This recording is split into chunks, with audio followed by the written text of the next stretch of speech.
showed you how to form the basic low angle grip in the last video clip. What I want to emphasise here is the importance of swapping hands. So the tool comes in one direction and then you swap hands and you can make the tool come in the opposite direction. It's really important to be able to do this, and I'd like to suggest that when I show you, after I've shown you how to do it, you get yourself a practice board and do nothing but going left and right, and keep that up until you get a sense of how the thing works. Because to begin with, all these grips are going to feel a bit awkward. So practice swapping hands. So it's fairly simple what's happening. Your blade hand is on the wood and you're pushing with the other hand, making this resistance. And as you come along, you're going to find it awkward if you want to go in the opposite direction.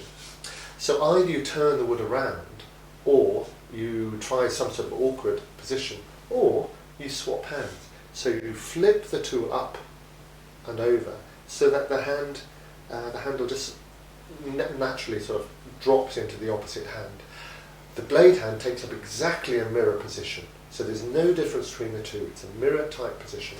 You have to adjust your body, keep your elbow in and make the cut from the opposite side.